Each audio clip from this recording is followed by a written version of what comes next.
Nonda Vata Vata ki City Veni Raturala and a Radio Mbulan Dua Vata, San Francisco. Me Kochi Kenda Vatabai.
Isambula na da turanga ke na marama in the weekend tabaki and mataka ni Singapore waingo eviti eke Santa Rosa e kabiti ko ni Singapore rumbuka sa kaisibito ngona ba and tolube mama na miniti tegbo ronda be mama ruta ki na bata and sa Singalebu indai da bebe kabitaliti ngori ni Santa Rosa sukat ko may na lakadaka so sa gele kitka bu da be kindabaki and Singalebu indai bina wale na semati ko mai bina wale na sa Pasifika New Zealand Australia America do imbola tangane ke Europe ke muni na bo rongot ko may na kalo lomba bina wale na semati ko mai Singalebu indai mai Vancouver mai Canada bakakin na be atu na Pasifika tokelau Micronesia but kena tukuka bina bo le saran ni semati ko mai and the sarao ni bebo maruta kitiko and the bebo and the bebo city ko na Singalebu indai na tukutuku but kena bebo maruta ki bebo langa utiko nga ni nonda iwase ni ngau nango na nonda bata na Singalebu indai nimbula bina kaniandra ni tagin do na Singapura ni la kana be to saki ke na singani ngande be ke muni ngalala eronyo ni ngande na singande indai de suba era oso sartiko na korturanga suba na ngau en nonra mai be to koni o irar na wa muritiko mai na be timini ngone bulin semi final kasa na de dambolo tiko suba sana be be tiko busartinga na matakani kuwa be ira nga bakitini kabala ko sombo bakitini kalima ala kiaza batiko na bakitini kawalungo da superdin sa nama kisartiko na koroturanga suba mai biti na Singalebu indai bina ko lebu na samatiko mai na bito soaki be matangali daga kedenga indana garaba and sabi kinda bakitiko kina and radio Mbulan Dua Vata San Francisco ne kauti kenda batamai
Na wale besar na sema tiko mai o wai wai nanga taronga tale na manrai ni naila.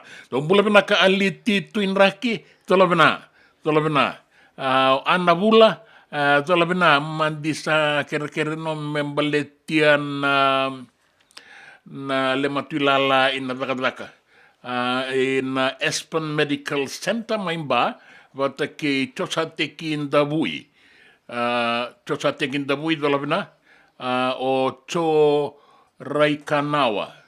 Yandra Maleka. Nimbula binaka na wekanda ni waraka tiko na tiko ningito. En singali buenda inda isaya dora mai biwa kurumbuitaki.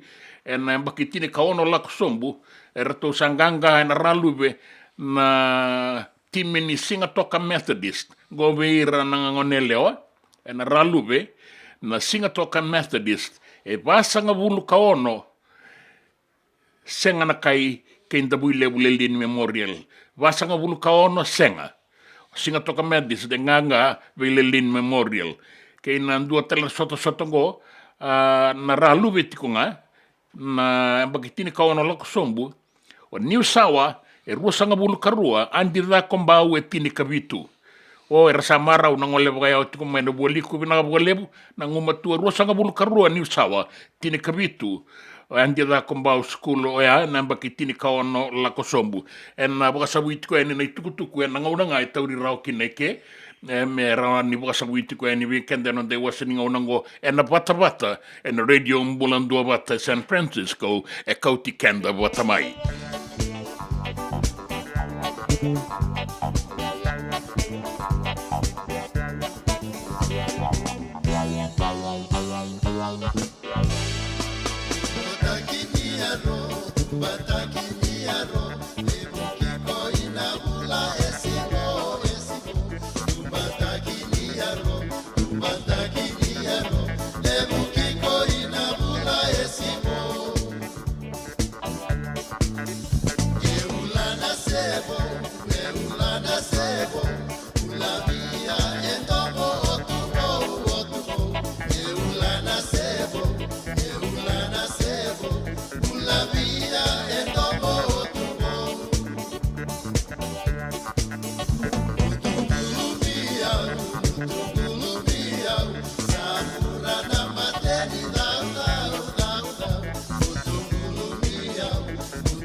Sengatina ni karaurawa na daka kekiva.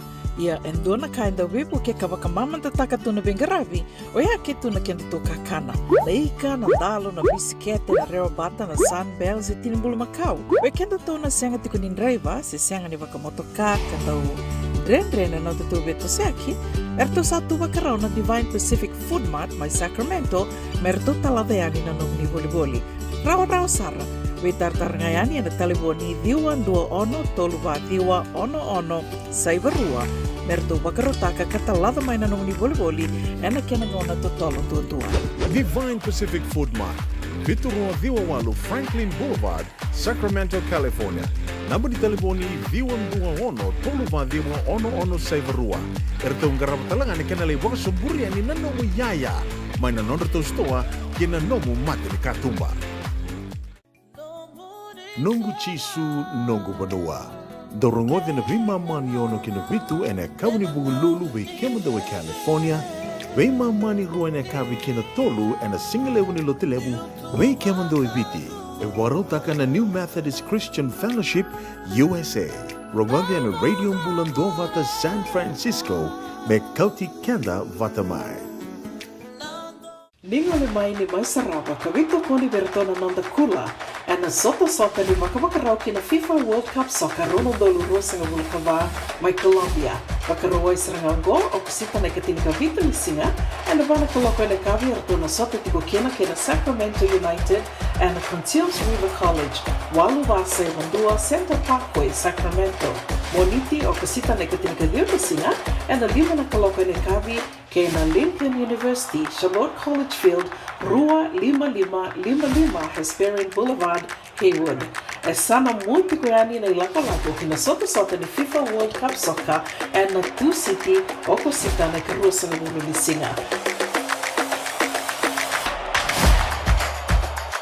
Na nonda wata kei City Veni Raturala.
Ongon ay rongo may bala ni Songo and a radio bulando vata San Francisco. Mekauti kanda vatamay. Na nomo ni Songo kay na tatabu na daw tokon na the team na Fijian American Rugby Sevens and Puedo Rico and singani ko bata kay na Kaba Barrel. Yani katini kabitu ni singa nomo ni katini kabitu ni singa o yani mataka sa katini kabitu tikungo eviti nomo ni na singa ni mataka katini kabitu ni okosita may na ruan na kaloko na mataka laylay nangay laki raba kena tiga buena walu na kaloko na kabi nangay lay raba sarati ko na ruan na kaloko na mataka laylay sa mataka tikum baga ni singa tambu may kiri ya binakabukali se na kabi baga ngani ko na katini kabitu ni singa ningay baga data kamanda may se na katini kabitu ngo na ngauna California se na ngauna may viti ya baleta ni baga duriti ko may kiri re ngauna tiko nga may kiri binakabukali una sema tiko may ken tukutuku barita kimengo ni narakatiko en Pacific Island Kababa na songongo en rua baba bitu saiba bitu rua en Mission Boulevard my Hayward en ngauna na boga durkina unita tiko ni katini kabitu ngani singa ni kwa kena balembale na boga rumbuka na kabini boga rumbuka tiko ngo mai keri kasana re bolle kasare tiko ngo ni sa sibito ngo ngona pa na rua sanga bulu ka rua na miniti tiko talengaki na sona itukutuku sambakana na iboga langa ubi nakasar kena ibaga kabi moni nangele ki baga ngataka na tatabu mai ka binaga bole bu na semati ko mai baleta ni oni sana lai so tatale na kabi ni kuwa do na toa na kari na kena be matagali ni na durunga mai sana la ko ni duruduru sang ni dabuti mai bidana ni durudur oni sana re kilati kumbekanga na kena tuku tale so oni nanga tuku buana buni bola na bari telefone ngo vitu saibo vitu tolu saibo ba ono rua ba tolu ena tuku ni sasanga ngo ena Kaba Barrel ena katini kabitu ni singa na nomuni soda talenga na timi ni Santa Rosa Rugby Sevens na boga doritiko kinendua na tatabu tatabungo na boga doritiko Santa Rosa Fijian Community watake na nomuni be matabu vale ke rana nomuni tokani oni nangwale ni kina mo ni lebi toko ni na singa boga rawai na kabitu ni singa mai ke tini kabitu ni singa mai kerdi katini kaono ni kuwa katini kabitu ni mataka na singa boga rawai mai kerdi tana singa tambu tiko e viti. Tini na kaloko ena mataka ki na ono ena kabi. Na barbecue, kana laki boga doriti ngori, tolu sanga bulu nandola, dua na ibu garau ya samba undo toka na ibu garau binak. Kepa ka ibu asaron le boga singa tambu taleani. Na tiki ni toa, na soseti, kena ido ina tapioca na salad, bata ke na chops. Gome bukeki na timini Santa Rosa na lewe abitu. O ni nangoletico en dua na ilagola ko ni sarrekilatiko en dua na sota sa bolle katiko maingo. En bagai doritiko na nomuni i tatabungo. En kena i tukutuku moninga i tarongi le kana wanga. Le kana wanga moninga le taronga kina. Meroni mata tana kena i tukutuku. Kina bole ni soko tali ataraba, na nomuni singa na turanga kena marama ni tailebu na boga binaka, ene katulu sanga bulu kandua ni singa ni bulongo kosita, ene ruan 25 saiba Griffith Avenue, Santa Rosa, California, diwa 5 ba saiba bitu, bata kei na songwa ni buwana numi, ni koroni buli na ratu kandabu lebu school, embakin rau, en buwana numi tiko eke, ene katini katulu ni singa ni bula September. E viti, sana teka buena koroturanga ne kadiwa ni September. Madhawa ya kadiwa katini na madhawa tiko ya nia, sana buka iduritu kina na songo ni buka na numingo. Katini katulu ni singa ni bula September.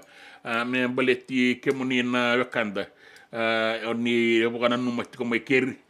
Kila na be sai vura na buka na numitiko kina na be bonu era satu kina na lube ratu kanda bulebu. Maina 5 kina kabi, me adhawa na tini kandua ya nambongi, sanga ni saumi na ngono, maina 5 kina vitu, totoleani. En abaga edoriti ko Holiday Inn Express and Suite. En di wandua vitu 5 B West Stockton Boulevard, Elk Grove, California. Diwa 5 vitu 5 walu. Gori kemni na wakanda, na ironga manebal ni songo ena Singapore waise, Singapore rombuka, en daindai. Nanonda wata-wata, kay City Veni Raturala.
Kia mbeka ndo nungu life insurance policy? Laka kira ni tutana katin kabitu ni okostita na 2022 o sangir ta kasarabiri ni tauna. Kabi ngaya kira maga ngaya sala ko mana check. Sengat tali ni biara, sengat sarangan ni biara paling lain. In time sarang amai. So dan terliwara kata tunda wara. Ko tunggu. Kau sahara ko dengo kamu binasa. Iyo, o ya sarangana buna, e rau sara, sa tiko na pepa se senga. Bula binaka se tobi mate. Kambani duan nga kana soma mena claim na lom ni rosa nga bulu kavana ua keada na lenga nisa e ambaki roa tina policy. Text mai kina wasa eva walu dua tolu walu lima e na kena i tuku matai lalai. O ya na wasa eva walu dua tolu walu lima. Doyan Robina ka naman raman na ita. Do samba di ba kusa iwe? Yandra na ita. Kita sili katalaw mande na Orange Lounge. Maleka. Warasan ba di kata-kata pinakasar tu nga toboy simbang bakaw. Gay way dala tu kinambata. Koe serengan kori. Sono ngona santa pinakat serengan na kenta kakana. Di na to zoko. Kaya kito sa nang berata ni baga singalebu, kito sa nang gali baga kabi ngaya ni kina. Na Orange Lounge, katalaw buka singalebu sa buka kabi, e baraw tayo ito buka manggo sanggay totoka na buno ni kana. May namenta to ideniti, kanay buka singalebu sa buka kabi, may baka na buka sakera, na sui, ikatabu teke, roro buka lolo, kay na vida tale. Giraraw mo kila na menu ni singoya, na Orange Lounge, tolo-tolong dua, Orange Street, Santa Rosa. And dua tala na tamang nabingarabi ni Divine Group of Companies. Dola may na walang kaloka na mataka, kina walang kaloka anambongi moniti kina singatambo na Orange Lounge. Tolo-tolong dua, Orange Street, Santa Rosa. Dendram beka nang wala ni kibal ni lote na buko ni oso pakadadaka. Sendra-kendra kita beka na tos-tos nimbula, kuha ni lenga sinuing gawa-gawa. Nana magi-mai kina programo warotaki. Mai vera tau na New Methodist Christian Fellowship USA. Nongu chisu, nongu banoa. Rongo na vima manione na kabini bugu lulu bei Kemando e California. Vima mani dua na singilevu ni lotu levu bei Kemando e Viti. And a radio bulando wata San Francisco. Me kauti kanda wata mai. Nanonda wata ke City Veni Raturala.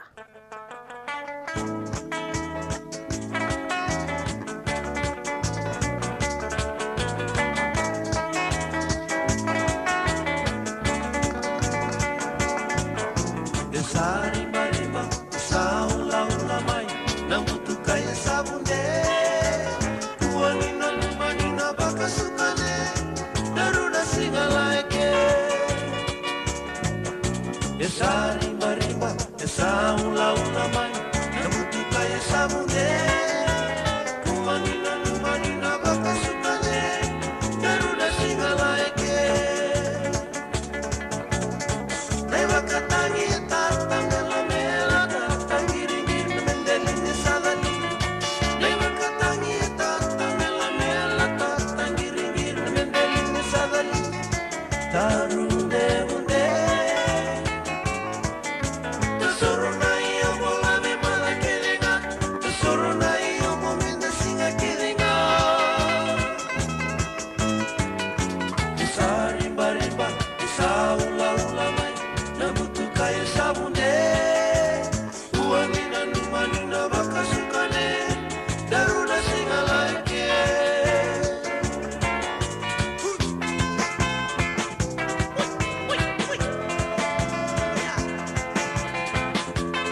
Ia kuni na numa ni ono boga stuka ne, daruna singa lai ke, sa singa boga roa iti ngoi viti, ni ibo toka ruasanga bulu kawana na miniti me tini karua na kaloko me dana gai rongo i tukutuku na nonda banua na biasa i bura na i tukutuku ningito Keinan Raki e na radio mbulan dua bata San Francisco ni kauti kenda bata mai.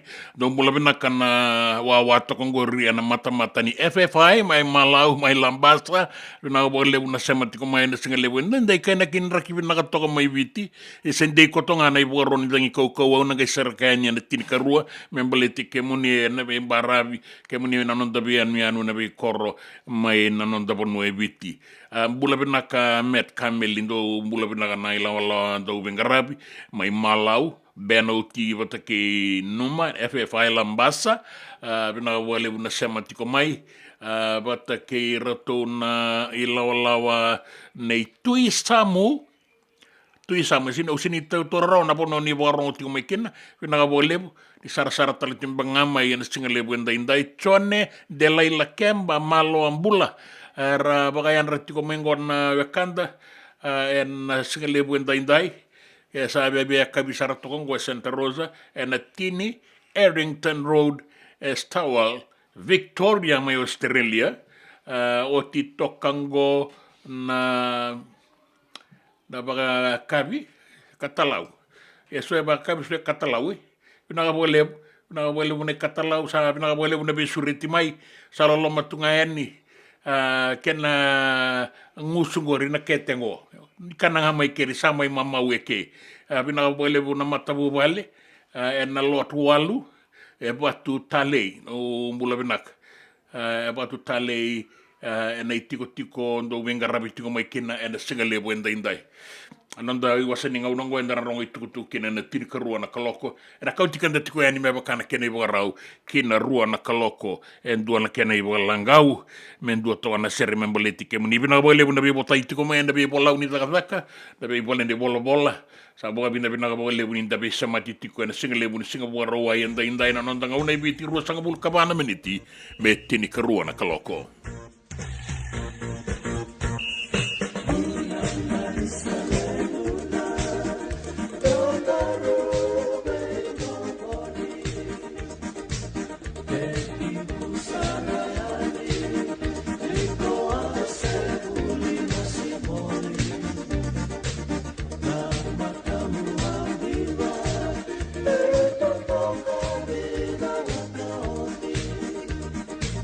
Made a body to the moonlight.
Food Shack.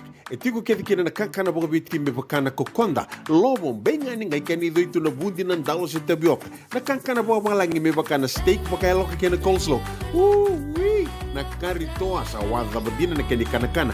Kay tiku talangana no to specials and lomo ni madawa. Dau tamba na Facebook. Na doi ni tiwa ya na bani mandrai pai ke na bugatale. Go na JJ's Food Shack. Viu Valley mo Billie Jean Street, Santa Rosa, California. Pero talagang rito dilibo yang may Santa Rosa, may ato sa rani kinavato. Girit-rito sana kinavitu sa ibitu tolo vio tolo dundo limono. JJ's Food Shack, Santa Rosa, California. Me voliam back in doon ng life insurance policy? Nakakil ni Turtana katil kabitu ni akostita na 2022 o sangir takasarabiri ni tauna. Kami ngaya kena maga ngaya salah ko mana check. Sangat tali ni biara, sangat sarangan ni biara palinlay. In time sarangan mai. So ang kaliwara ka tala tunda wala. Kuwertongko. Au salah ko dengo kami binaksa. Iyo, o yasar nga na buna, raw sara, sa tiko na pepa se senga, bulo binaka se tobi mate. Kambani duan-dua nga kana soma mena claim na lom ni rosa nga bulu kabana ua keada na lenga nisa yang baki rowo tina policy. Text mai kina wasa eva walu ba dua tolu walu lima ena kena ituku matai lalai. Hoya na wasa eva walu ba dua tolu walu lima. Doyan Robina kana maraman na ita. Do samba di ba kusa-kusa iwe. Yandra na ita. Kita sili katalo mande na Orange Lounge. Maleka. Warasan ba di kata-kata pinakasar tu nga toboy siyang pambakaw. Ngay way dala tu kinambata. Koe serengan kori. Sono ngono santa pinakat serengan na kenta kakana. Di na to zoko. Kaya kita sana berata ini baga singelebu. Kita sana gali baga kabi ngaya ni kena. Na Orange Lounge, katalau baga singelebu siya baga kabi, baraw tayo ito baga manggo sanggay totokan na buno ni kana. May namenda to identity, kena baga singelebu siya baga kabi, may baka na baga sekera, na sui, ikatabu teke, roro baga lolo, kaya na vida tale. Giraraw mo kila na menu ni singoya, na Orange Lounge, tolo-tolong dua, Orange Street, Santa Rosa. En dua tala na tamang ni Divine Group of Companies. Dola na wala kaloka na mataka, kina wala kaloka anambongi moniti kina singatambo na Orange Lounge. Tolo-tolo dua, Orange Street, Santa Rosa. Nanonda bata-bata, kay City Veni Raturla.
Vinagavalevu tui samu, vinagavalevu na semantiko mai na singalevu indai.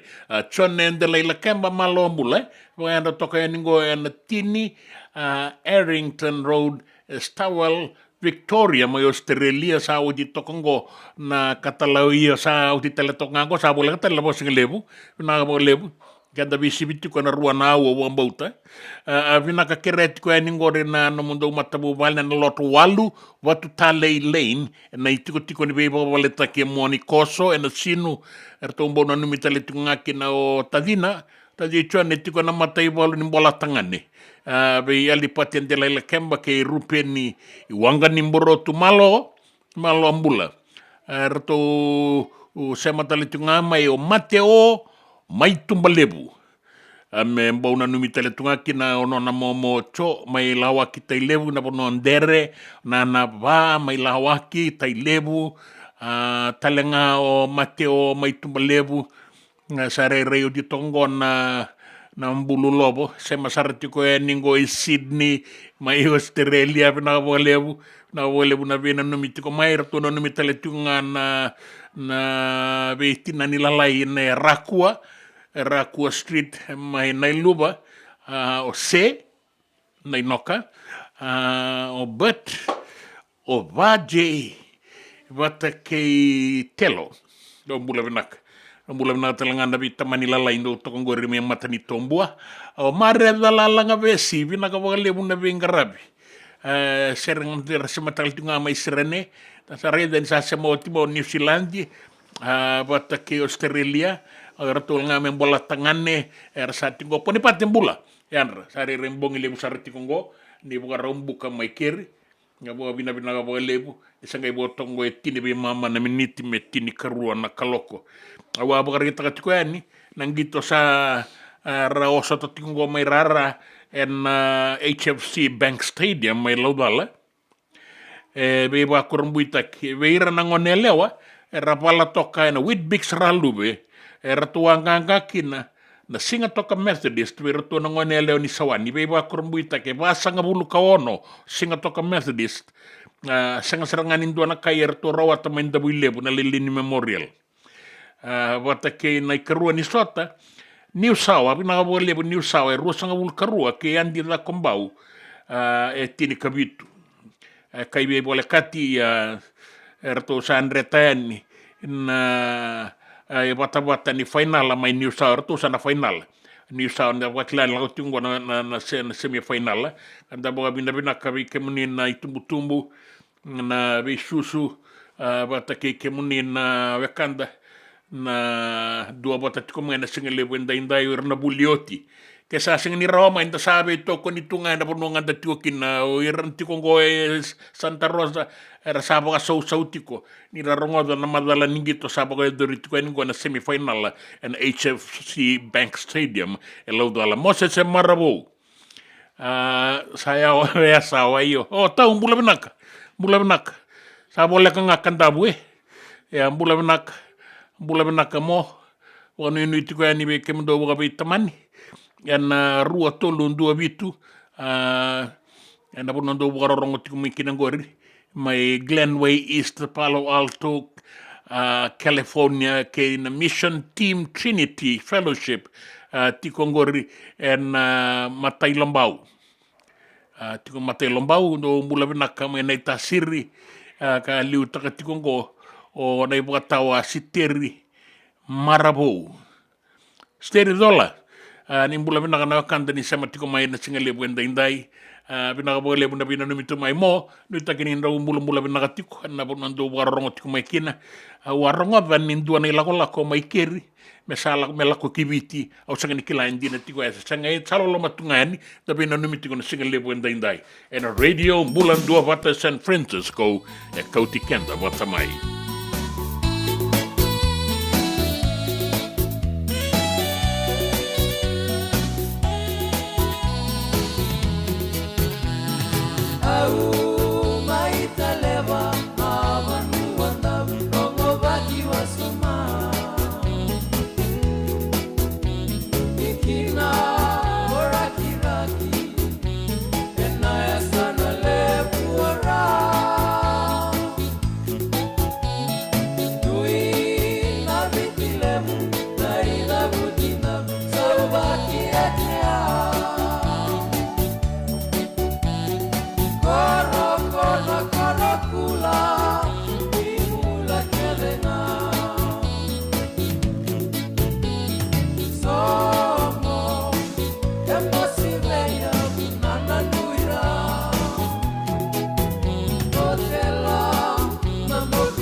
Atini ka rua na kaloko, ngauna e viti, lima na kaloko na nonda ngauna e ke Santa Rosa. Nei tukutuku, na nonda bonua mai viti, sa na bakarau bangangata ka endua na kambani ni baka i tukutuku, ke na mona liba na Google, rua na rau na milioni na dola, membaleta, endua na i tukutuku ni Vengarabi, na nonda bonua mai viti. Sa na tea tiko na Google rua na rau na milioni na dola, me na tara, endua na i tukutuku ni Vengarabi, me rawa ni toro eba ke na iboka tangende ni waka i tukutuku na ICT viti, me rawa ni okatikina lima na ke veli vovou wasawasa, me na mbiu wasawasa ka wako torikina, me semati viti ke Merike, Hawaii, Australia, French Polynesia, na deba ke Amerika, South America, mai Chile, Guam, ke Japani. Rato na ke veli vavango, rato na vangangado taka, na matata ke na totolo ni waka i tukutuku, na nonda vanua mai viti ki na bura-bura. Kana i buka ni Prime Minister o manoa Kamila, ni saiko yango endua na sasanga ka buka edora tiko na matanitu, me toro eva ke na iboka tangende ni waka i tukutuku ke na vei taratara na bura-bura ni bisinisi ka na rawa ni tumbu kina na sala ni lavo dakataki na nonda vanua na bisinisi ke na sala bobo ni Vengarabi rawa ni kauta mai weekenda na dakabo sa boga raungo membaleta na waka i tukutuku na mona liba. Era sabaka salataki na itauke ni rakadaka mai viti, ni rawa ni rana totongi mea dawasara na tini na undolu na dola, na kenra i totongi se, era baka durumi ke vale ni bebe su ke baka, era senga ni muria na i baka sana budio tika sabaka yang ataki tikongo, me teka buku mani kandua ni okosita, ni matai ni okosita, na bula sabaka dangau tikongo, te kena baka yang ataki, na iala ra ni sau ni tamata daka na new minimum wage regulations. Baka ke mai ni sa tika buku na daka ngo, na imatai ni okosita. Sa toso dake na 5.5 na sende na iala ra ni sau ni tamata daka me panan dola 5.5. Me tika buku na bulango. Na bulo e Pirelli, na imatai ni singa ni e Pirelli na mbaki katumai, na toso dake tale na 5.5 na sende. Me sana ngai azoba kedekina na 5 dola na aua, na kenra isau na tamata daka goe na iboka tangende sarera. Kaya na minister ni daka ni nabudi na iboka raubou ni visau mingo vira na tamata daka. Me semati ko nga ke na ituba ni mata ni tu na be kasabakan donu yaw ti membaleta na isau ni tamata daka. Kaya Agni Deo Singh na minister ni sa Soliveira na itau ke ni daka na iboka ro ke na iboka sala mera biuta toka baka matata endo na ke na ituku baka ibola na non bola uni daka se vale ni bola membaleta na ituba bo ni sau mera ni ndarai ni ka matata tiko na veka era bogador na itau ke ni daka beira na non ralinga ni Vengarabi. Tiko talenga na kena fomu karao ni bogaleweni en ministry ni Vengarabi ni Vangara daka na Ministry of Employment ka tiko kina na nona website kebaka senga ni rawa ni Vangara na kena ituku matata me bolai ia me biutiko endo ni bolan dusi non rabono ni daka keba ka era senga ni muria na iboka rongo donan raunan dola na keni totongi se keba ka era mbeti ko nga na tosa daka sarakina tini na undolu nan dola na keni totongi se enganga uraki bolen bebesu kayo Agni Deo Singh ni rasakilatiko na itau keni daka na iboka raubo ni sau sabir kotoringo merabaka muria na new minimum wage amendment regulation ruana undolo 2.5 karua ka sanuitak ni rana boga muria me raoni matata na non radaka kinangito asa wakatauda indua na lewa na kornibuli ratu na bula me kakuen indua na itukutuku e baka sabui behira na dau bola itukutuku Pagambimbi kongo e na non ratu timi ni ambakitini kawalu lako sombo na super deans ka wagarita kitiko maikina na non ratu sasanga me ratu vangangadotaka na bagabugarau me kua na soli tukutuku bagabe Italia ki veira na tambana ni tukutuku rono sotatiko ki Queen Victoria School e na lima na kaloko e na ngauna eviti e na singa ni kua baleta he ratuna no me ka Queen lebu na tukutuku e mbasi kai tumba baleta ni na raoni kilaiki na na wale ningito e ratu via toribaka ke na tukutuku ni non ratu bagabugarau e bagareita ka ngamai na liu ni kornibuli ni sabagandeita kina tikinango me rakakua ni tukutuku kina bei tambana ni tukutuku eso chermaya lewarabu e bagareita ka mai ni nangai madala ngai rara ni rasale sota kina na tim eso era vingati takatiko na ngaunango na semifinal en bata ni ambakitini kawalu lako sombo na super dean seveir na dorowo. O ben bola endo na dorowo unda ungito sa matataki vitio ti bokabida sa la isaini taka endo na nona vela lati me duru kina leo ni timi na Leicester Tigers mai bola tangane. Sa ambakitulu sanga bulu katul na dorowo ngo angito boli na non tabanua matataki viti matatakatalanga e vida na songo ningito na kalabu ningito mai Australia kabakakin na mai barani sen Asian ka senga iboga dengu mai kin na do na ngauna leka sao tinamba ki maingo e rosana lei sota talikin bata ke Michael Checker nanda iboga tabuli liu ni timi ni Australia rawata ka bata tiko e na timi ni New South Wales Waratahs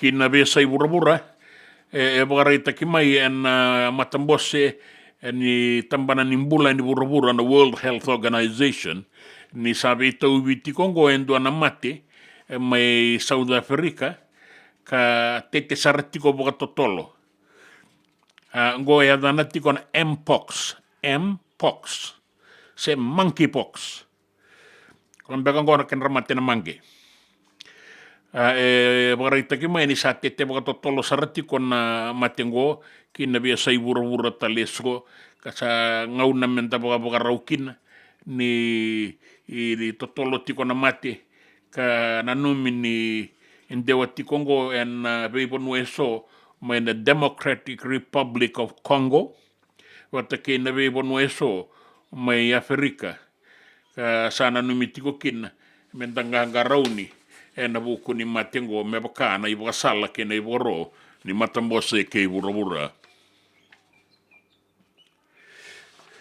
kina tuku ni raki dei kotonga na iboro ni dangi kaukaua mai viti na be imbara bia soni non da bonua ke na non da bia tuanuanu baga wasibi na tulau lo mai viti tabe uni ke na bia nuanu lala ibole kata bakakina en tokalau ke maduata na barabi ke nanronga meado saramai nabua bata ke Tailebu North bakakina mai raki ke na Sanora bagareita ki mai ni mbula sarati ko na ngaunango na dangi tokalau deba ke na tokalau kalaki adoba na 5 sangabulu na nota na kaukau ni batini dangingo and na wakilati ko en singa ndai me adoba en singa ni mataka na ibugaroni dangi kaukau ngo ase soliti ko mai en singa moniti na marongo sama adoba kayango na bugarombuka se bugarawai ke bakauni bugarongo tiko ebiti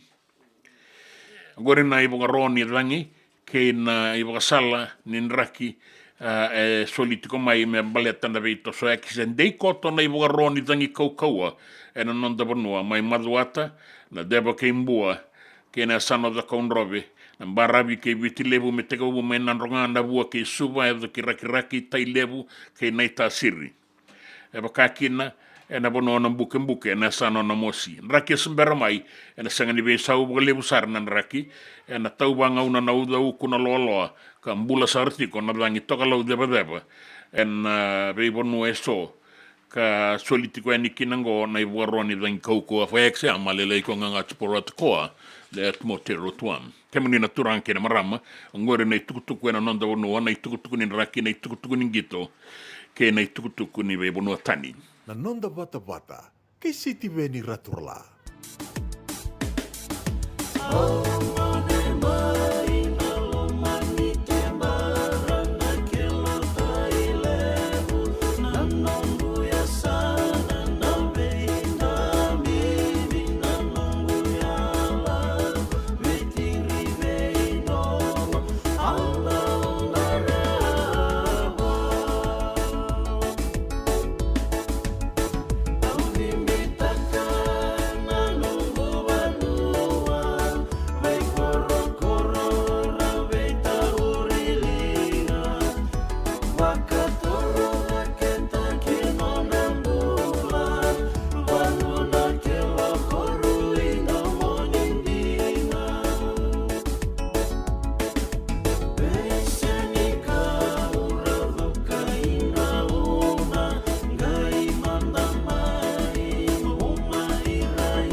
me voliam back in do nungu life insurance policy?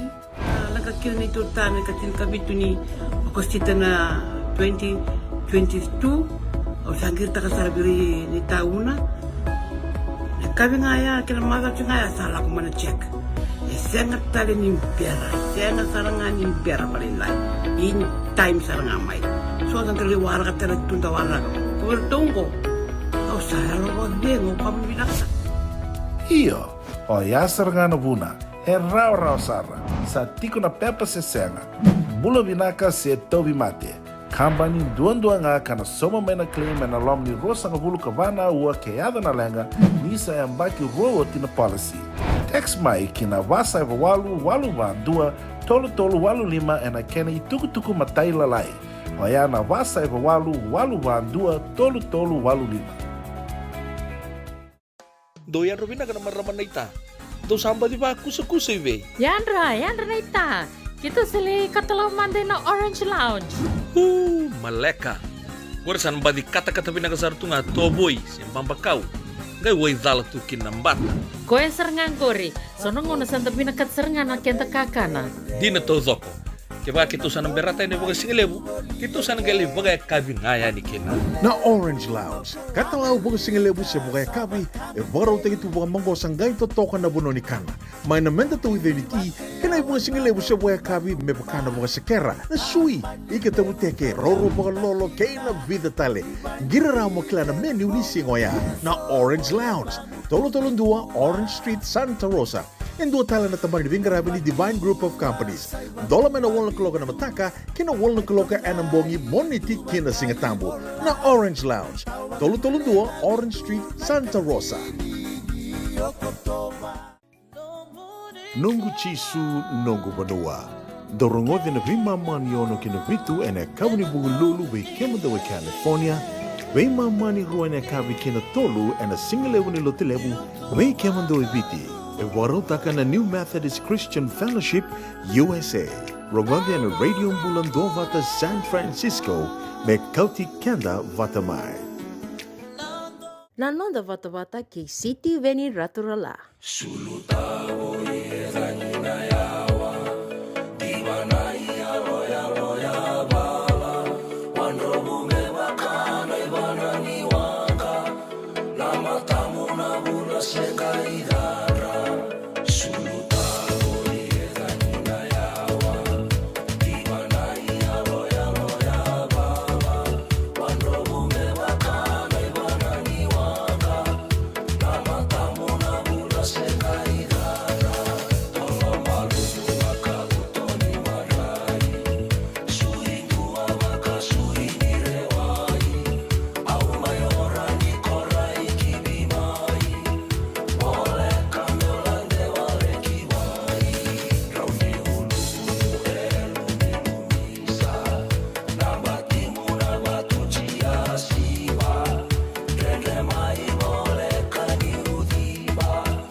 ia tolo malumu baka utu ni manrai suin dua baka suin i rawai e totoka na viwa maru taki na viwa mata serendingin taki membaleta na singa bua rawai and daindai e viti ke ina kavi ni bua rombuka nanda iwa seninga unango mai California ni bula bina na bua rongo tikongo na viwa nua bole katango na Baingo Frisco Bay ke kemuni na dua bota tiko mai ndua na kanda wa buta tiko ya ni Moses Marabou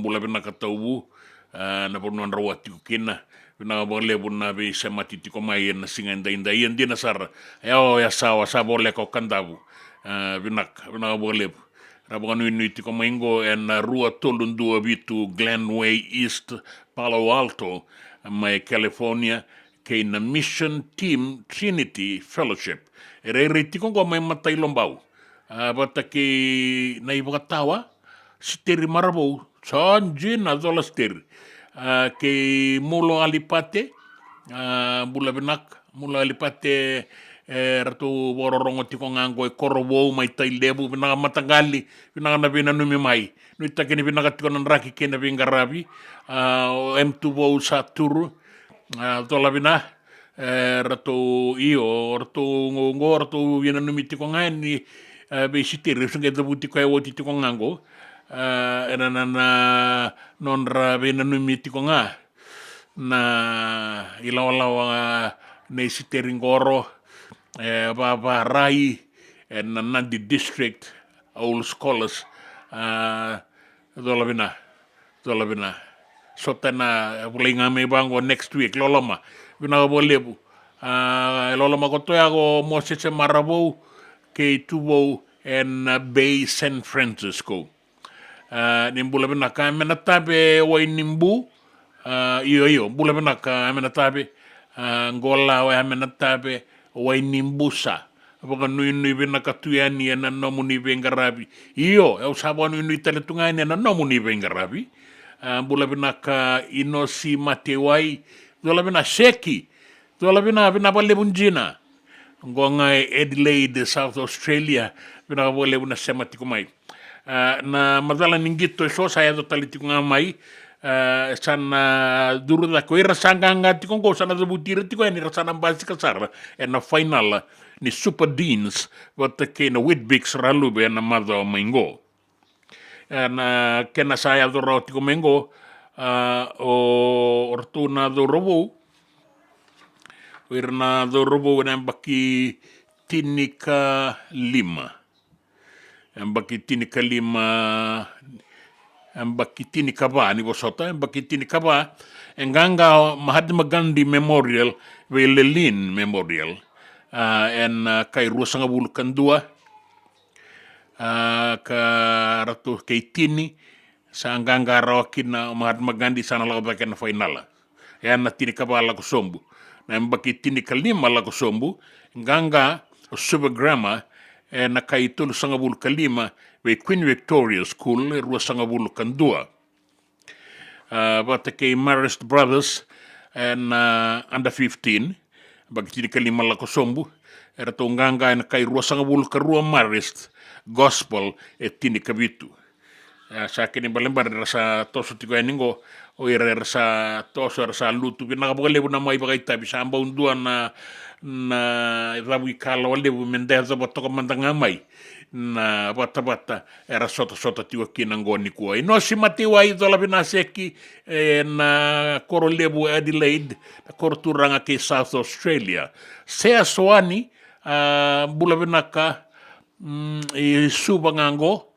kango nangon nebe tamai Maria oi bina ka sea do kalunga tatiko na be samati tiko mai orto na bimbu ni rato re tiko ngangwe re dombati unu itangani rato lolo matuma endona marama biu na madongo sala itiko sarango mai Christchurch mai New Zealandi nani se taiki Tonga bon ni na talitunga na ni lawala ko sini kelan lai mado vida se le boem bakimbek tabon ni na tuka ni be muni na singale bu endona na muni ceremony wa taikina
JJ's Food Shack.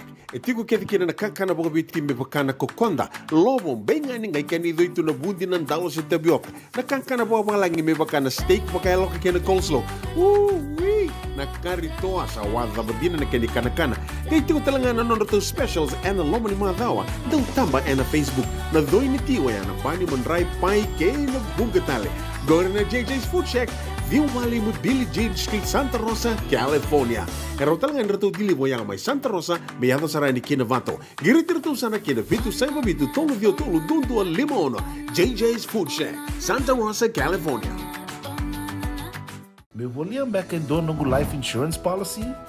Nagkakil nito tayo katil kabitu ni Agostita na 2022 o sangir ta kasarabiri ni tauna. Kami nga ya, kinamaga nga ya, salah ko mana check. Sengat tali ni pera, sengat sarangan ni pera palinlay. In time sarangan may. So, ang taliwara ka talaga tundawara. Kuwertong ko. O saya lo ko dengo, kami binaksa. Iyo, o yasar nga na buna, raw sara, sa tiko na pepa sesenga. Bulo binaka se tobi mate. Kambani duan nga kana soma may na claim na lom ni rosa nga bulu kavana ua keada na lenga nisa ya mbaki rowo tina policy. Text mai kina wasa eva walu ba dua tolu walu lima ena kena tuku matai lalai. Oya na wasa eva walu ba dua tolu walu lima. Ninga limai ni mai saraba kawito poni bertona nanda kula na soka ni makawakarauki na FIFA World Cup Soccer Ronaldo Lurosa nga mulakava may Colombia. Pakaraway sa gol o kusita na kating kavita ni singa na ba na kaloko na kavi arto na soka tigo kina Sacramento United na Contios River College. Walu basa bandua Center Parkway, Sacramento. Moniti o kusita na kating kadir ni singa na lima na kaloko na kavi kay na Lincoln University, Charlotte College Field, Rua 5555 Hesperian Boulevard, Haywood. E sana muito kuyani na ilaka-lako kinasota ni FIFA World Cup Soccer and na 2 City o kusita na karusa ng ulo ni Singa. Nanonda wata kay City Beni Raturala.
Lanoani non rato koro na kambu kay na liwa-liwa.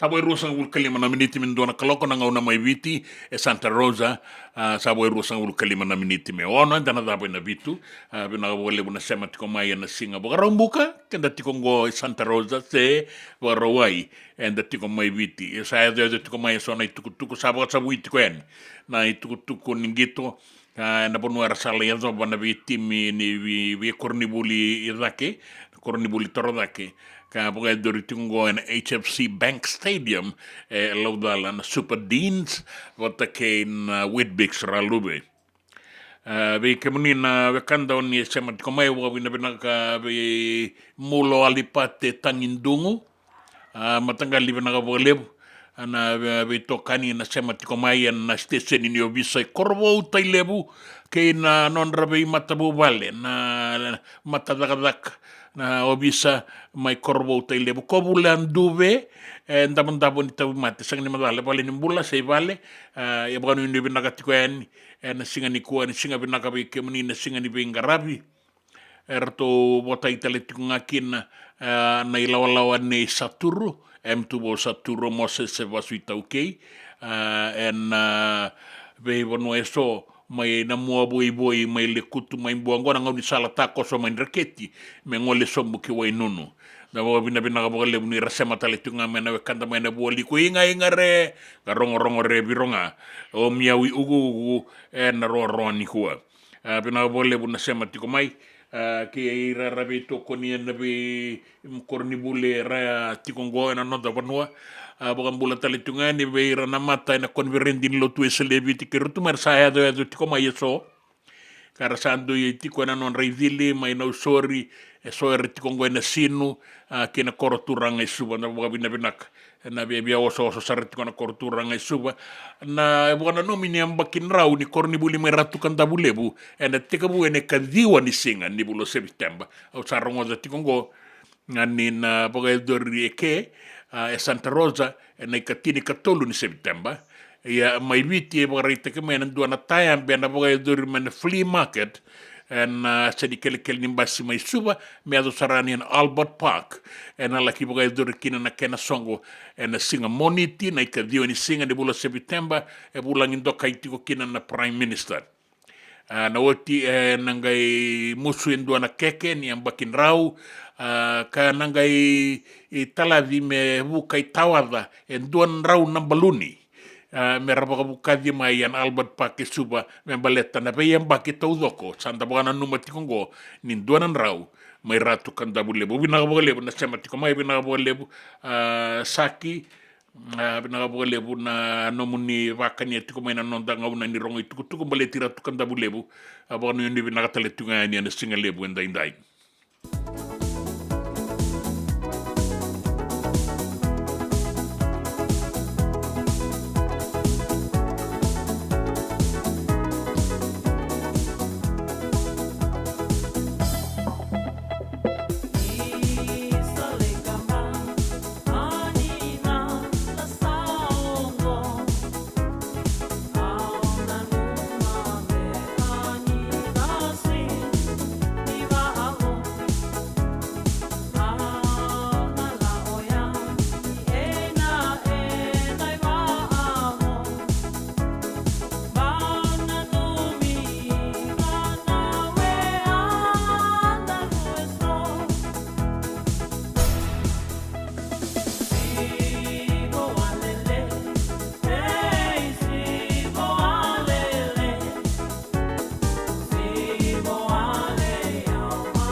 senga dina ni kara rawa na daka waka kekiwa.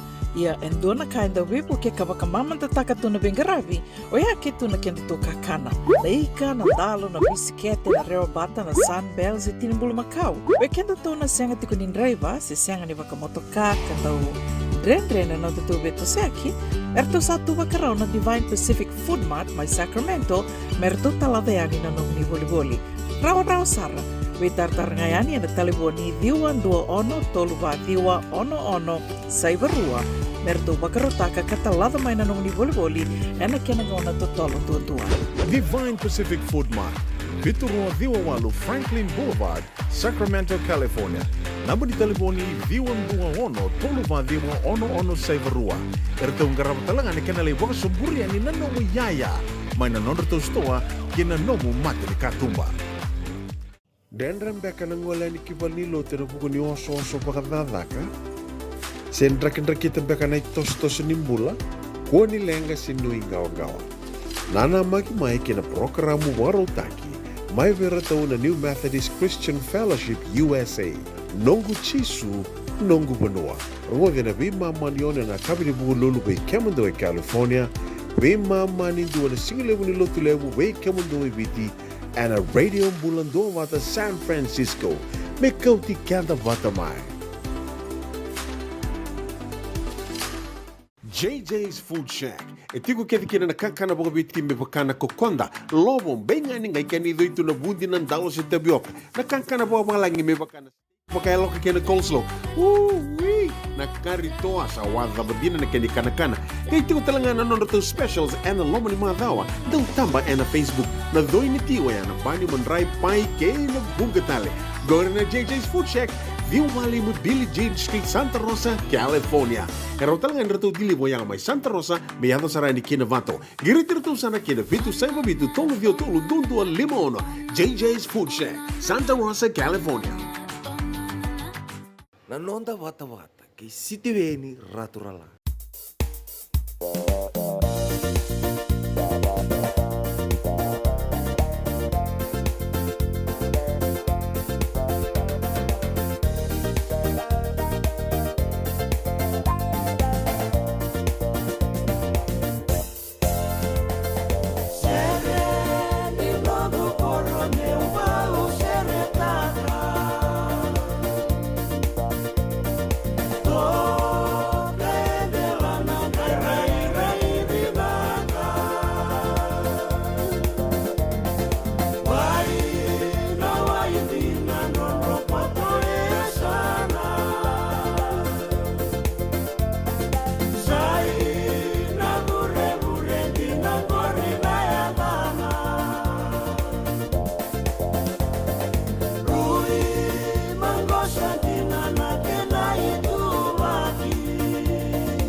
na kambuke na liwa ai bunga madala ni koro na burre na lomai na itasiri na buno wai maro ni bula benak ni bula maleka ni bula nakwa ni bula benak na kando ni sama tiko mai na tiko ni taka mai korbo na tiko ni taka ni matani tu ke na station ni obisa bula benak mi wa Shane Riley mai New Zealandi o Ruby Kilioni mai Australia tamani bono lele bungo ngoro rai o siteringo tiko ngande bolingo enanonda bono ibiti tiko ni mai ni tiko mai matai lombau yana bono ni binaka tiko ngani na singale benda indai lolo lutu mai langi ke malakai na resia nda sa bono ni binaka tiko ngani na loloma ke na bono ni binaka ni sama tiko mai na singale benda indai mai na bay mai Frisco Bay na singale bunikua na boga bina tiu kin na boga lebo mbula benaka na boga rorongo tiko mai na be bale ni mbula era dua bata tiko ndo nei laola era tiko bolingo era sengai boga ro suka sara tiko ngana daga mai viti mera suka ngo na dua na kalogo sabo toka vitu na miniti me rangai suka na daga era be mama mbeka ni singa ser na be soyan re boga na tiko na bale ni mbula ta boga bina tiu kin na boga lebo na boga lebo na be ngarapi na bole buna yalo binaka na yalo ba marama ba turanga ene be ngarabe ene be bole nimbula be ba mbulai be ba ungi talenga na e waraungani no muni I be ngarabe ka nuita kini ndau magati kona kenan rak rungu mai suba kai na kitiko mai ni batbata ba lailai ya sangani sewe otitunga na ibo roni langi kaukaua sa ba bina binaka ni ado tiko mena keni tuku me rauni nda ba rauti ko enikin ena be kinda sota kaina singani ko bo mbimbi na be to sek so rangole tiko mai ni na moirani non da bono mai viti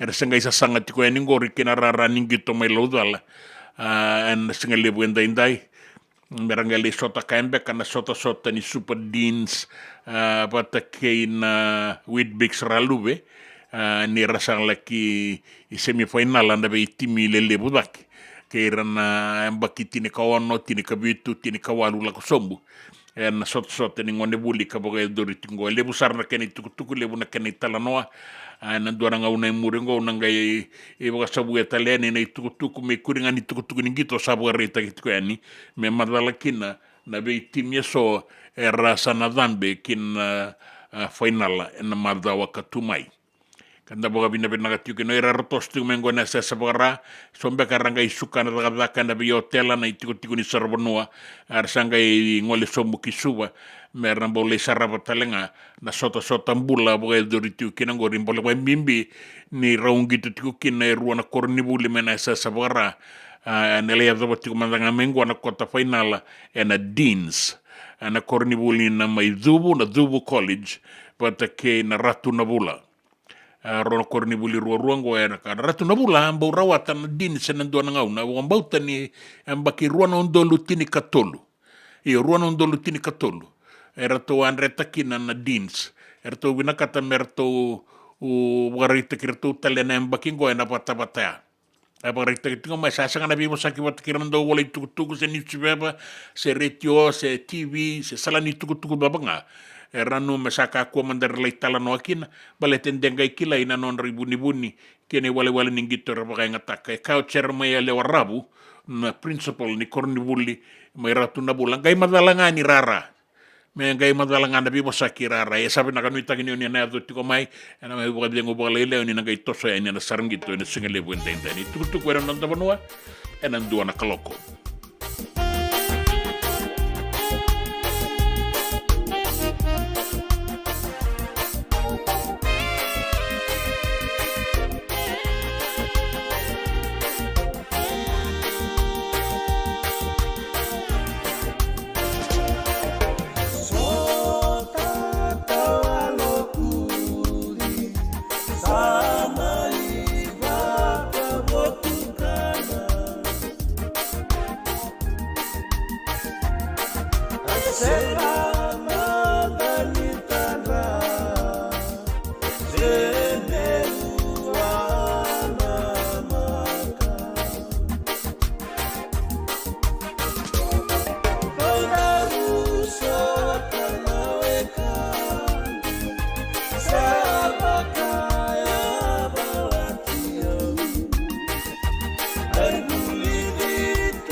Mai tukutuku e nanon da banua e nan duana kaloko. Sa bogare te ke mai ni duana kambani ni kambana ni tukutuku ke na mona liba e na te aiviti e ruanan rau na milioni nan dola. Me raua ni bogatora da kataka. Na daga ni baka i tukutuku e na ke veli e nanon da banua ke na mona liba. Me se mativiti kina vea sai ura. E bogare te ke mai ni daga lebongo e na binakati men dondokina e vana ke veli bobo e wasa. Me e rawa ni veise matiani ke na vei bonua tani e so, bagan bimbi e na vei bonua me bakata ki merke, na ngole tiko e ni e na vei bonua vole kati Hawaii, ka tatara sareni, kina bonua mai Europe. O irana ke belingo na sema sarani ki Japani ka bole katamai na sala ni bisinisi ke na baka i tukutuku na nonda bonua eviti kina vea sai bura. Kana i buke ni Prime Minister Manoa Kamikamiza ni ongo endo na tiki ni sasanga ni matanitu me la vetadake na i buka tangindingende ni vengarabi ni baka i tukutuku ke na bisinisi na nonda bonua. Era sabaga roti na itau ke ni lakadaka mai viti, me rabaga muria boga binaka, na lawa bo a sabaga ndonu i me tauriwa ki mai ne mataini o kosita ni bulango, na ken boga liudi na i sauni tamatadakadaka e rā, $5 na sende, ana kena yala e rā. Ana kena i tuba bau ka bagandonu na matanitu na minimum wage regulations. Ngua sa teka buta urimai na mata ini singa ni bula ko sita, na bulango, ka na laki adoba na mata ini singa ni bula ipereli, toso da ketale, na $5 na sende, me $5 na aua, kelailai, na ken reisau na tamata dagadaka i biti. Ka na minister ni bei dagadakataki, kena bagaburi dagadaka, o Agni Del Singh, ni kambimbi na nonra bagamuria, na i roa bongo na i tauke ni dagadaka mai witi. Kaya ni sandondonu me bola i boga matata tu na pibonua ni dagadaka na kena bolau se na vale ni bola na indusi vou ni sau ni tamata dagadaka kwa sa teka butauri bakingo. Ndondonu me bakana kena lawa me bola i boga matata tu na pibonua ni dagadaka na be kain baleta na ken reisau.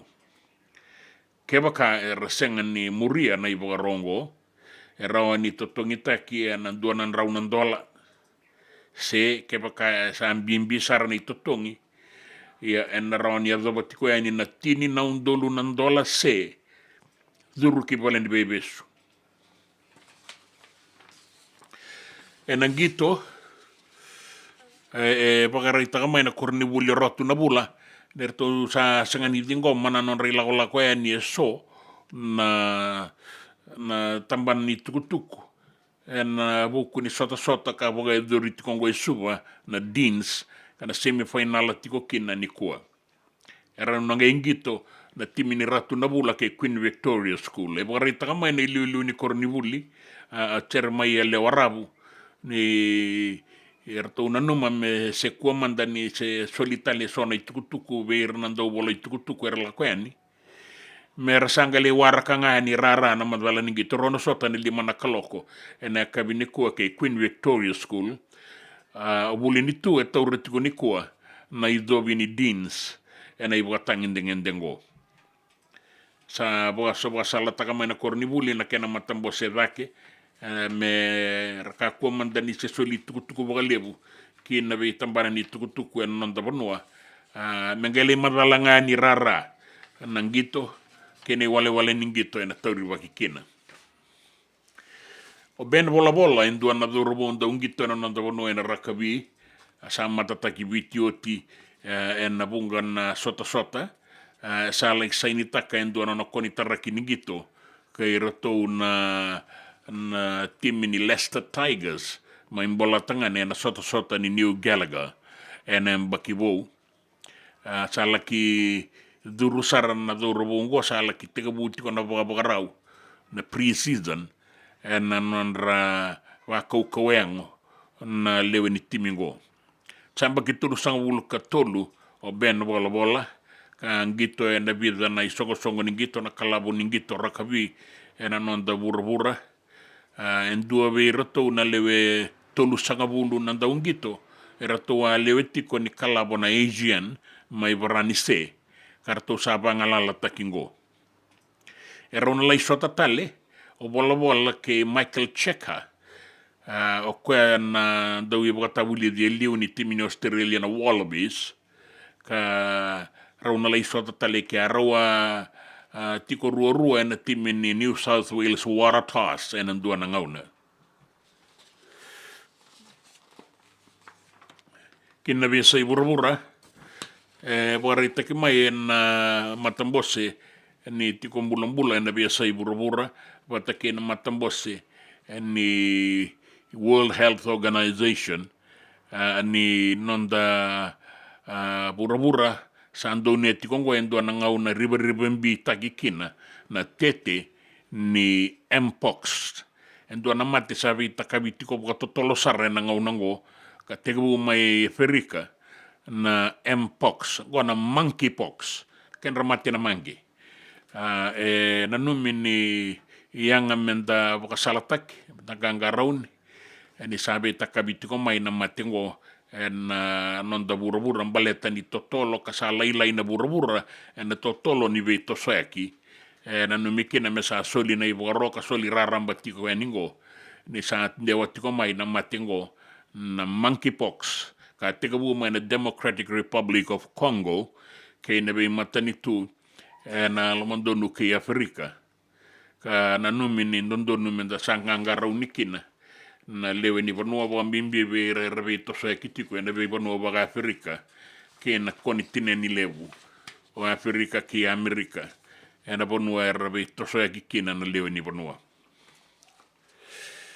kina itu ni raki bugarita ke mai ni dei koto na ibugaroni dangi kaukaua membaleta na iduru ni wanga mai batu irake batu yadake bakakina mai tabe unike na ve vanua bole kata o kandabu, na tulo mai viti, na tulau, sawa, na leba ke imbua, tokalau ke maduata, barabi ke nanronga meado saramai na bua, suba ke na usori, na bua liku ke tailebu na sanora, me tega bua mai raki-raki, ke na bebo noa bole kata. En dua na ua nin raki mamada, se koto e ni bagayao, aki na leba ni nonta vanua, ia e bagabunati ko ng bulan ni dangi tokalau, e nangaunango. And then rawan ni wakilati ko na mata ni rangingo ni lakiado wasarati ko na 5 na kilomita dua na awa sa kauko saroya wambimbi na tulau kena tulo mai biti tabe uni bakakina ya sanu itagiti ko na nontang kangarauni and be bono saka di bagiti ko ni membaleta na ibugaroni dangi kaukoa soliti ko na ibugarongo man singa moniti sa lakiado bongo na singa bugarawai mai biti ka sendei kotonga na ibuaron ni dangi kaukaua. No, I am mirroring ngā chura tua ma te koa. Airo tekne ausne, ne lele whaaksa ma lele ko ngā spora te koa. Imbula benaga na wakanda mai rotuma nui take ni sa kaua itakitiko na itukutuku ni rakia ni eviti, ni via tarai ke muni talenga na kena revu. Ngore na itukutuku ni raki na itukutuku na nonda vanua na via sai vura ke na itukutuku ni gito. Na nonda vata ki City Veni Raturala.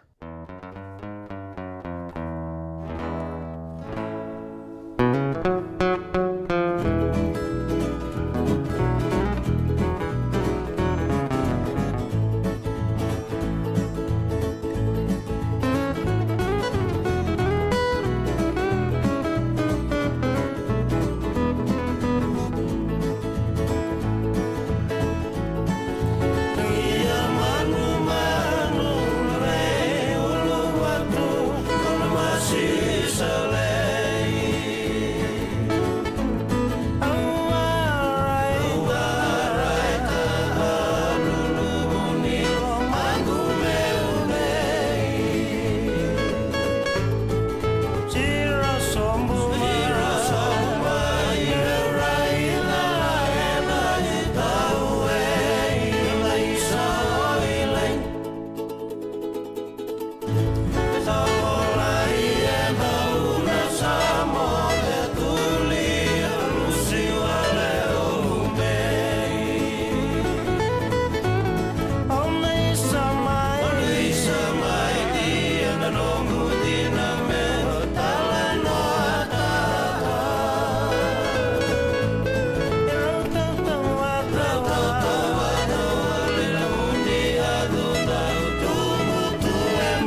JJ's Food Shack. E tiku kena na kakana boka bitki me bakana kokonda. Lobo benga ni ngai kani doitu na bundi na dalo se tapioca. Na kakana boka malangi me bakana steak baka eloka kena coleslaw. Wee! Na karitoa sa wadha badina na kani kanakana. Kay tiku talanga na nono specials and lomo ni madawa. Dau tamba na Facebook. Na doi ni tiwa ya na bani mandrai pai ke na bungatale. Go na JJ's Food Shack. Viu Valley mo Billie Jean Street, Santa Rosa, California.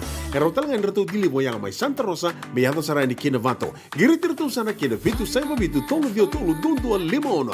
JJ's Food Shack, Santa Rosa, California. Me voliam back in doon ng life insurance policy? Nakakira nito tani katil kabitu ni akostita na 2022 o sangir takasarabiri ni tauna. Kami ngaya kila maga ngaya salah ko mana check. Sangat tali ni biara, sangat sarangan ni biara paling lain. In time sarangan mai. So ang kaliwara ka tala tunda wala. Kuwertongko. Au saralo ko dengo pamilaksa.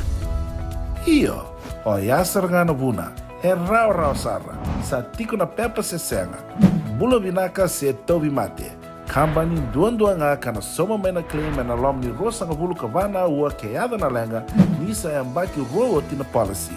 Text mai kina wasa eva walu va dua, tolu walu lima ena kena ituku matai lalai, o ya na wasa eva walu va dua, tolu walu lima. E senga dina ni kara rawa na daka waka kekiwa. Ia endona kainda wipu ke kawaka mamanta taka tuna bengaravi, o ia ke tuna kenda to kakana.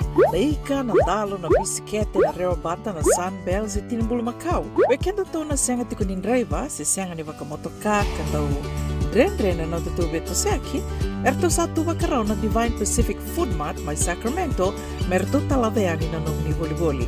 Rawa sara. We tartar ngayani na taliboni diwan dua ono toluva diwa ono saivarua merto bakarotaka katalada mai na nung ni boli ena kena ngona to tolo tua.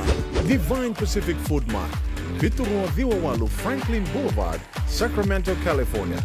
Namba di taliboni diwan dua ono toluva diwa ono saivarua. Erto ngarap talangan ni kena lewaka sumburi ani nanomu yaya. Mai na nono to stoa kena nomu mate ni katumba. Na nonda bata-bata, kay City Veni Raturla.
Ongo na rongo may bala ni Songo and a radio bulando vata San Francisco.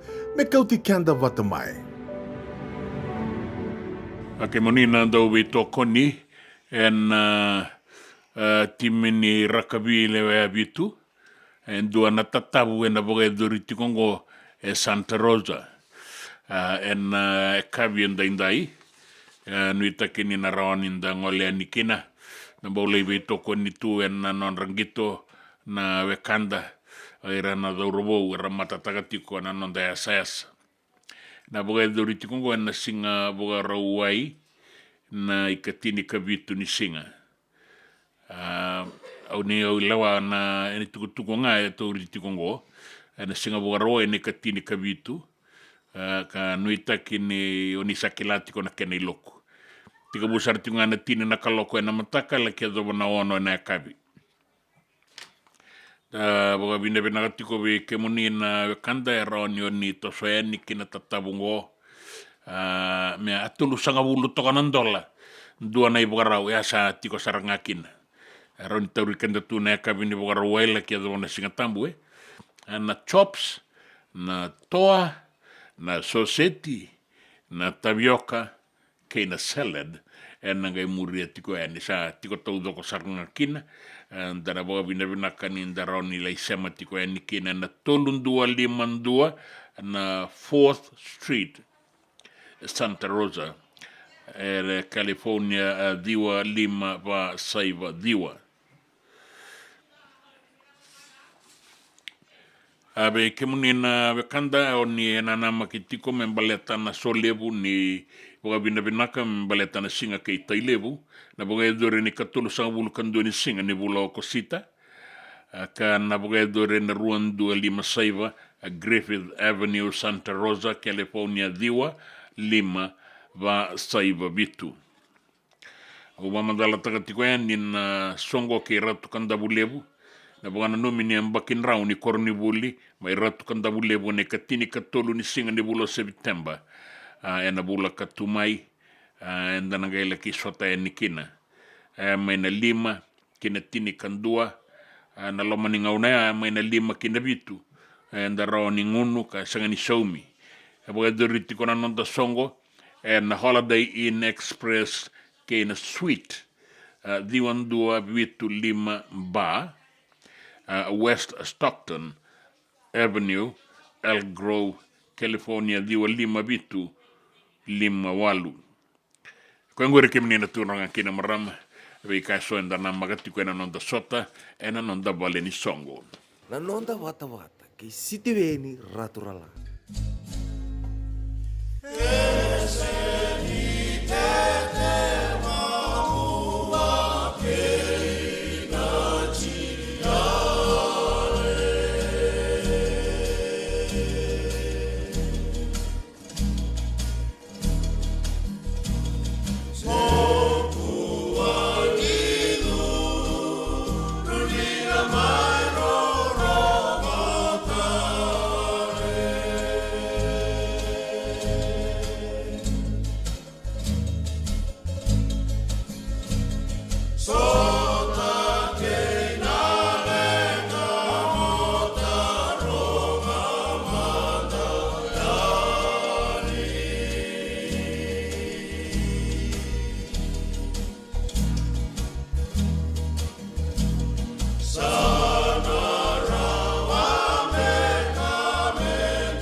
E senga dina ni kara rawa na daka waka kekiwa. Ia endona kainda wipu ke ka waka mamanta taka tuna bengarabi, o ia ke tuna kenda tō kakana. Na ika, na dalo, na bisikete, na reo bata, na sunbells e tinimbulu makau. O kenda tōna senga tiko ni driver, se senga ni waka motoka, kandau dren na tatu beto seaki, erto satu waka rau na Divine Pacific Food Mart, mai Sacramento, merto taladeani na nung ni boli-boli. Rawa Sara, we tartarngayani na taliboni diwan 21-2-11-11 Saivarua, merto bakarotaka katalada mai na nung ni boli-boli, ena kenangona totolo tua. Divine Pacific Food Mart, Biturua Diwawalu Franklin Boulevard, Sacramento, California. Namba di taliboni Diwan 21-2-11-11 Saivarua. Erto ngarama talanga ni kanalay waka suburi ani nanomu yaya, mai na nonderto stoa kina nomu mati ni katumba. Dendram beka nangola ni kibal ni lote na buku ni oso pakadadaka. Sen drakin-drakita beka na itos-tos nimbula, kuwa ni lenga sinui gawa-gawa. Nana mai kina programo warotaki, mai vera tau na New Methodist Christian Fellowship USA, nongu chisu, nongu banua. Rungode na bima manione na kabini buku lulu bei Kemando e California, bima mani dua na singilewu ni lotu lewu bei Kemando e Viti, and a radio bulando wata San Francisco, me kauti kanda wata mai. E na muna ngau na lewa ni nondo soso, enda sa senga sarangan nikila na dapat menda waka talautaka buka singilewu taka siya bukaya kapitaka, ne kakuni lo malenga, sa tipin dono munua, e rauni buka dingo ikimunio, waya na JJ's Food Shack, Santa Rosa, California. Na vei matangali kaka na itibigina, me baka na karitua, waraisi, na lobo, palusami, na buwaka, na kaiwa soso, na dalo, na toa, na kukonda, baingan ikin ang gamure, na kaka na buwabalangin, me baka na steak, gay bakay loka, tabioka kaya na coleslaw, surua, tatni, gay lako bata na kaya na pie, ng bani kay na manray. O yan na JJ's Food Shack, Santa Rosa, California. E rosarangan no direct message virto, giring akin na bitu sa iba bitu, tolo dio tolo, duon limono, se, o ngawali sarangali tumiko may nanumota e na dio maluma Billy Street, o ya e Santa Rosa, California. E raw talaga ni rito ulit dilibatakan na kaya mukatalo wasing lebo sa mga kabi ya may Santa Rosa, Kinavato. JJ's Food Shack, Santa Rosa, California. Ningo mai ni mai sarapa kavito poni bertona nanda kula ana soto soka ni makamakaraw kina FIFA World Cup Soccer Ronaldo Lurosa nga vulkava mai Colombia pakarawai serang gol o kusita na katin kavito ni singa ana bana koloko na kavi ertona soto tiko kina Sacramento United ana Contios River College walu vasa evandua Center Parkway Sacramento moniti o kusita na katin kavito singa ana lima na koloko na kavi kena Lincoln University, Charlotte College Field, Rua 5555 Hesperian Boulevard, Haywood. E sana muito koyani na ilaka-lako kinasota-sota ni FIFA World Cup Soccer and na 2 City o kusita na karusa ng mga lisinga.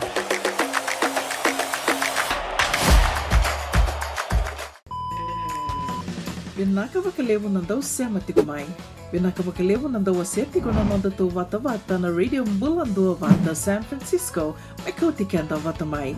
And the sabo wala kasar niya daw yan inawalo sa ngabulon ng dolo na kende wili-wili ni matabubale na Radio Mbulando Vata. Iya, ay wili-wili lilisar may pagkatoto vatataki kina kende wili-wili ng 182K Enovea sa Iburabura. Doon na like, doon na share, subscribe talaga Mike na Radio Mbulando Vata and na YouTube. Radio Mbulando Vata San Francisco, Mekoti Kenda Batamay.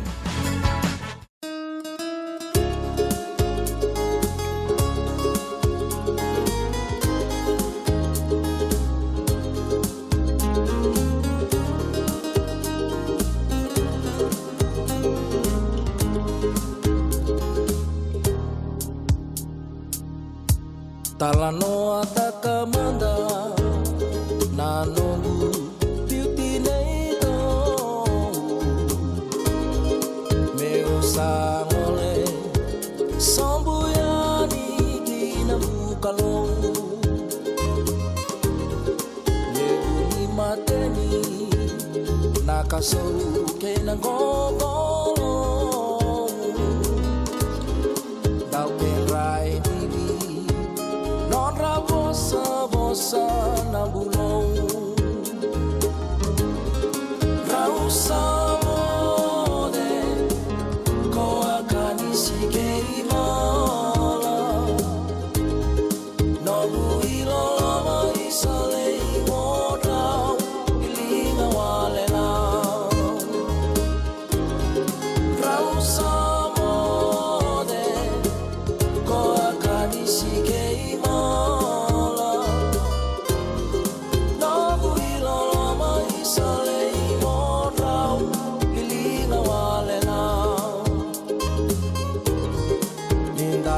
sota monindau mata re boboleka ni mai kamoro me meno bukalele vagava manda na ke murau mune munete au ngai diva isale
Bula vina ka Ruby Kilioni, vina ka wale usarai, vina ka wale mbulu tau, dola vina o Nengoro, wa tuwa usaturu, ino si Mateiwai. Dola vina seki, toto katiko nanraki enta sota tiu kina ni kua vina ka wale vina sema mai, me bau nanumitele tunga kino tina ino si Mateiwai. Mai na koro ena tiki no noi koro ena sana ronga lo mandi bon noi na mosingo na bosa sa bole ka sartale mai na mosi na korongo o na koro ndalai duru mai ania sa bo sarto nga bo leilai na bon no robe ala kino na mosi bota ke na bosa yo mbula benak dola bena no si Mateiwai dola bena na bimbulo na momo na vale bunjina na barong kota mau kengo ke irana wekanda daga tiko nanduan sole ba ke boga dori tiko ngori mai daumbati u seng ni kelana sole ba kene teitei se dua talimbega na daga ningarapa sa boga no inde bina tiko ni bina na sema tiko mai ena non the station ningo ena radio mbulan dua bata San Francisco ni kauti kenda bata mai da nui taga tiko kina na raki binak andina ni solitiko na ibugaroni nangi kauko ya bata toka na sona bungi ya so era sini kila boga binak sar na bata tiko ngora sanga suitelenga ni bakila baleta ni ranga ingili mata tiko mai sa bola kana 5 na bana kaloko na bi matak ande sai boga rautu ni lagadak ada boga binak ni rawan ni toso tiko na lagadak toso tiko na dabi kanin dabi chamati tiko na bi ngau na so kanda be na numi tiko mai kina ratu tiko ngona na ilawa andau beisiko ratu kilioni e barong sar tiko mai Australia ke mandona tiko mai waga dom bula benak awon inde benak tiko ani weekend do seki tola bina bolle bunjina bina bolle buna barong to mai na ilawa andau wengara bin iloata tuiri tunga me loata en duana bonongo e tiko kina na market mai tamabua en duana na market e dau boli tagi tiko kina na maramango mai tamabua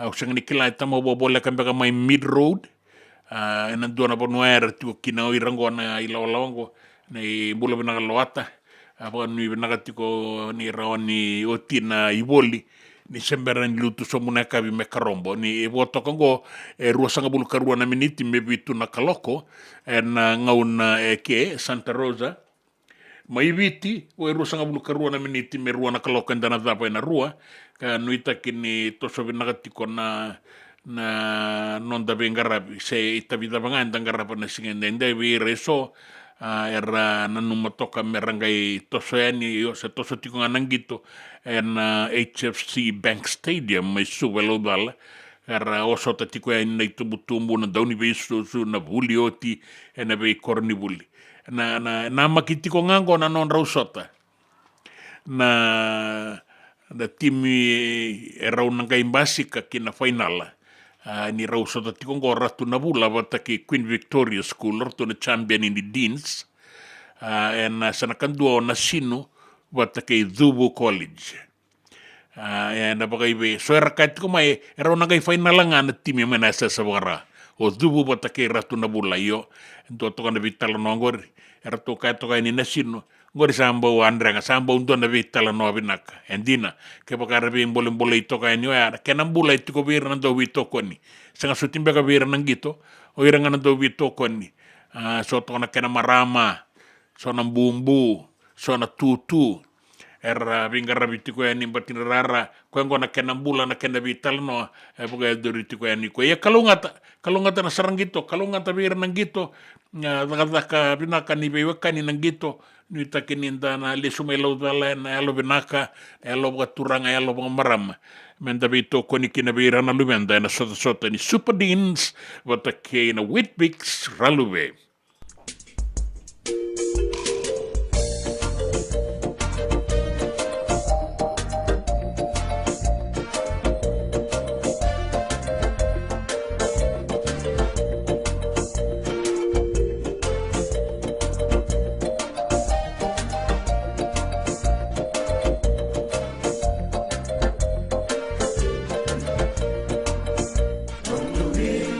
Bola, Rafa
na itukutuku na nonda banua na kamban ni ba ka itukutuku na mona libo na Google na bagam duria eviti ndua na nona itukutiko ni bengarabi ka tiko sara na ruanan rau na milioni ng dola na kene sau ndua na data center mena tiko eviti sa bagam data ka tiko na kamban na Google ni na mbiuta toka eviti ndua na ibuatangin dengan ni bengarabi dake merese matimaikina na be tamban ni ba ka tukutuku teleson ICT na non da burabura na tikinango bagarita ki mai ni na banda burkina ba na kebeli lo mani wasawasa merani semativitiani ki Mereke ki Hawaii mai Australia French Polynesia Tahiti patake na deba ki Amerika South America mai Chile Guam ke Japani ka nanumini irna ke belingo erna abalata na burabura ni business ke na ba ka itukutuku na nonda banua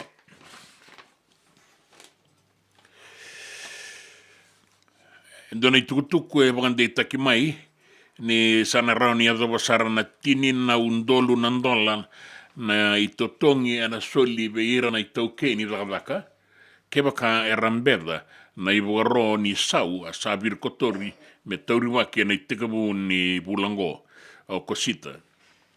Kaya na kimay na itukutukongo ni sa tauri waki tiko na tumbu 5 na sende na isau ndu era na minimum wage regulation me pa ng $5 ndua na awa na matay ni Pirelli na yung bakibo uruan ndolo 2.5 sana sunra na katalikin na 5.5 na sende me na yadoba saratiko yan ni na $5 ndua na awa na yala era ni sauni tamata dakadaka bagarita kamay na minister ni dakadaka kaya nabangara dakadaka Agni Deo Singh ni kambimbi na non randoka na lawango kena ibuka rosa solima membaleta na ibuka tangin dengan deni sauni tamata dakadaka na non tapanua kandondonum bola itu bola matata na be bola ni bola sena bola uni dakadaka na be kain baletira na dakadaka enandua na ilaolawa se mata dakadaka se kambani akebaka rambeda na tauna itutungin donan raunan dola ya ke baka sambil bisar tini na $1 meran sauma se dur ki balen bebesu sabagarita ko ratu na bula ni sa sangatalin do ni tukutuku binakata me baka sabuya kinando na tambanan ni tukutuku sa New Sebeba membaleta na nona baka rau kinasota ena kabiandai bagarita kati ko na non rabaga rauta ki rati ko na be timmi ni ngone buli ena sota ngo na Vodafone Super Dean semi-final ka baga duriti ko ngo na HFC Stadium subera na sota ena 5 na kaloko kene champion ni Super Deans na Queen Victoria School ratu na bula kay buli ni tu may matabatu daw na sota ena 5 na kaloko ena kabiti ko ngango na ikaruan ni semifinal era una sorta tiko kina na timini na senior secondary wata kina Dhubu College may nanronga gayando na sorta era sa toso tiko may kinango eso mena sa sabara kara sanga isuka na dakadaka mera laki sematira talengan kin sarangito ke ira era sa tiko rokin ena raraning gito elaudala bagarita ke may na biya sa ibura-bura ni sa solidi pakasala tiko yan ni na matambo se kay burabura na World Health Organization baleta na tete nindua na mate sa kunet tiko ngoe na nonda burabura ka boka toka itiko nga na Mpox angon na mate ndewa ka yadana tiko na Mpox se na monkeypox na mate ni mange sa tete wali buti ko may nabi sa iburo-buro baka mimbi nabi po no baka Afrika ko etika bumay kina na matengo kasa soliti ko kina na ibaro beira nabi tosoyaki sanga sotini bura ramba ilebo enda tiko kina sa bura lai sara na totolo ni vito seki ia vito seki batatalenga ke na matendeo bakango ke baka senga ni ngarauni kena itukutuku ni raki sendei kotonga na iboron ni dangi kaukaua ka andarongo da tiko mai na singa moniti sa mai singa bogaro ai kango na na bononda bonu mai viti ka soli tiko kina na iboron ni dangi kaukaua na baleta na beim barabi ke de sarre na nonda bonua baga wasibi na barabi ke maduata na barabi ke mbua na deba ke da kaunrobe mai tabe uni na be anu bolekata ya sano lau ke na sanolo mai viti o kandabu e sanga ni ngalala solitali tiko nganikina na iboron ni dangi kaukaua ka nuita kininda rawani inganga rauni kina ni lambe tiko na muani madlawa na non tabe to soya ki bogam bimbi be kemuni na ngone ndau kina ndau soko ena be bonu oni be soko ya ki tiko kina ena muani madlawa go solitiko ani na iboron ni dangi kaukaua na laki ado besar na 5 sangabulu na nota ena sona ngauna na kaukaua ni dangi ena be imbarra bingo menan ronga na bua suwa ke no sorry e do en kina sano tailebu na boli ko ke tailebu na sanora ke na itasiri ka e do botiko ani na tua sawa balambalabu i solitiko ani kina ngona i boroni dangi kauko me baleta na non tabono foyax ya malele ko nga sporat ko nimbula bina ka merutuma wonu ni bina ka tiko ani ena non de waseninga unango turanga kina marama ngor ni tukutuku ena non tabono na itukutuku na be sai burubura na itukutuku ningito ke na itukutuku nin raki na nonda bata kay City Veni Raturla.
Now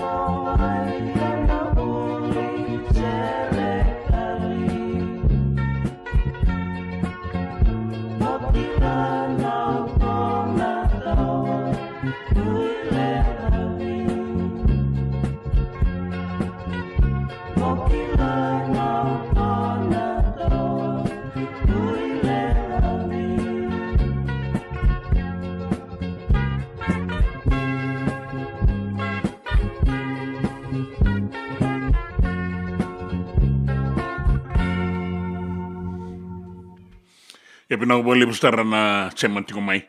Au mga binabinang tiwa Malakai na Risia.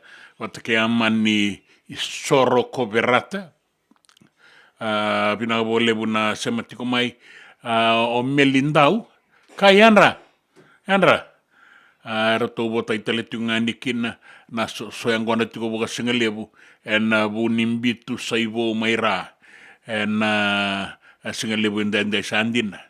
Do sa te ka busara bagai kabie senga i wole ka toka ngona rua na kaloko ia wano ini bina ka tiko yani amani Soro ko verata ke Melindau kerto soa ngona tingo sa ando na so ngona ia bina ka wole ni nda bagai ngata ka tiko na ngauna bina ka di bagai tangi ngoe na nonda bonu eviti senga igo tingo na daka Santa Rosa ni sa boi 5 miniti me pitu na kaloko era sa suka era sa mai tika butale o era bingarabe kira usana tatau tale ngai ke wono ini bina katiko yani no mo ni madawa ke na daka na madongo wono ini bina ka na gitu ke na itabi so endang raba mezo bana ngauna kataraba ni samode.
Sama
Nonda Vata Vata ki City Veni Raturala and Radio Mbulan Dua Vata, San Francisco. Me Kochi Kenda Vatabai.